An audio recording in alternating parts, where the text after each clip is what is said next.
Teologi dan murid Kristus.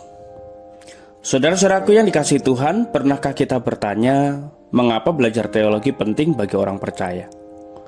Bukankah cukup percaya saja? Hari ini kita akan belajar hubungan mendalam antara teologi dan menjadi murid Kristus dengan cara sederhana tentunya. Tujuannya agar kita makin rindu menggali Alkitab setiap hari. Nah, apa itu murid Kristus? Menjadi murid Kristus bukan sekedar percaya. Jadi menjadi murid Kristus itu berkaitan tentang yang pertama, belajar dari Yesus. Tentunya untuk tahu tentang Yesus, maka kita harus membaca Alkitab. Yang kedua, hidup yang ditransformasi. Dan yang ketiga, hidup taat pada perintahnya. Kemudian yang keempat, mengambil aksi terlibat aktif dalam misi Tuhan. Jadi tanpa keempat hal ini kita hanya pengagum dan bukan murid Kristus. Nah, teologi itu bukan untuk para elit gereja, hamba Tuhan saja, pendetanya atau penginjil saja, pembina kelompok saja, bukan. Ini untuk semua. Apa itu teologi? Berdasarkan akar katanya, theos berarti Allah dan logos berarti ilmu. Dan mengutip apa yang dikatakan dalam judul buku yang ditulis oleh R.C. Sproul, ia menuliskan bahwa setiap orang adalah teolog. Nah, setiap kita punya konsep tentang Allah pastinya. Apakah dia jauh? Apakah dia pemarah? Apakah dia kasih,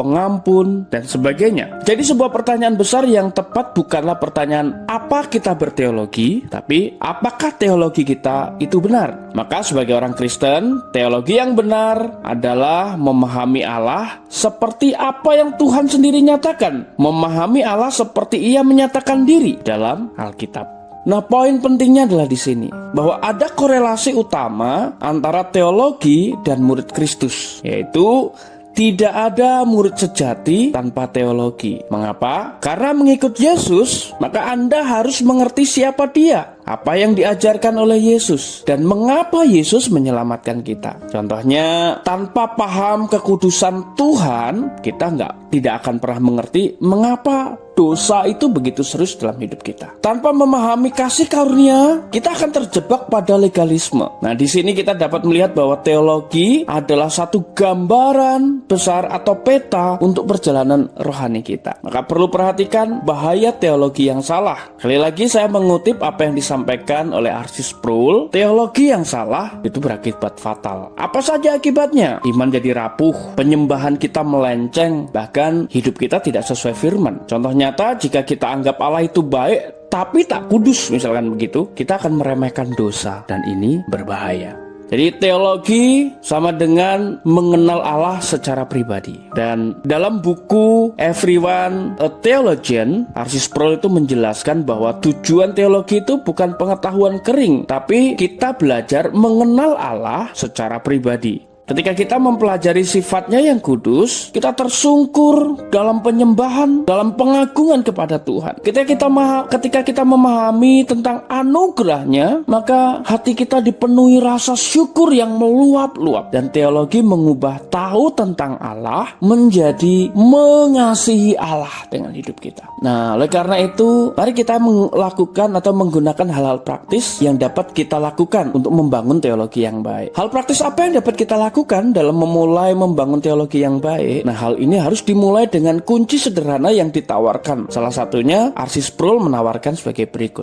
Sadari, kita harus menyadari bahwa setiap keputusan kita, apapun itu sebenarnya teologi praktis. Semua keputusan kita itu adalah teologi praktis.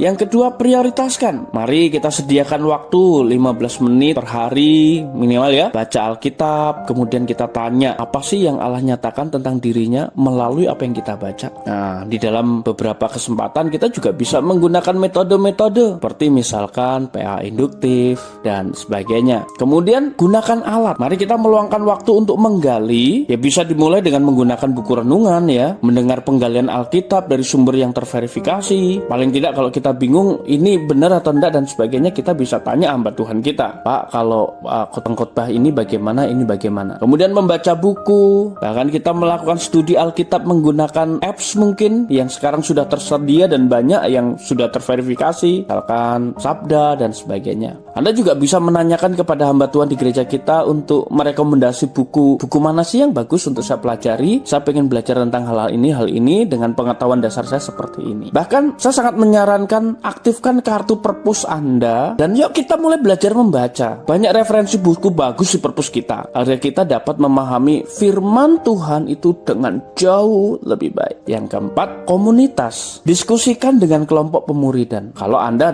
sudah menjadi bagian dari pemuridan ya, mulai dari hal yang kecil, misalkan hari ini baca Yohanes 1 ayat 1 sampai 14 maksudnya. Kemudian temukan siapa Yesus, siapa firman yang dimaksud, dan sebagainya dan sebagainya. 4 hal praktis ini adalah salah satu yang ditawarkan oleh R.C. Sproul, dan saya yakin masih banyak lagi kita bisa memulai hal-hal praktis yang bisa kita kerjakan. Dan sekali lagi, hal praktis ini saya sampaikan bukan berarti kita sedang mengecilkan kuasa Roh Kudus. Tapi di sini kita juga tetap mengandalkan kuasa Roh Kudus. Tetapi sebagai tanggung jawab kita adalah kita belajar dengan sungguh-sungguh. Jadi saudaraku, teologi bukan beban, tapi berkat. Ia fondasi murid Kristus. Nah, kita semua adalah teolog. Pastikan teologi kita benar dan alkitabiah. Maka mari jadikan belajar Alkitab sebagai kebiasaan manis setiap hari, karena mengenal Allah adalah sukacita sejati. Tuhan Yesus memberkati.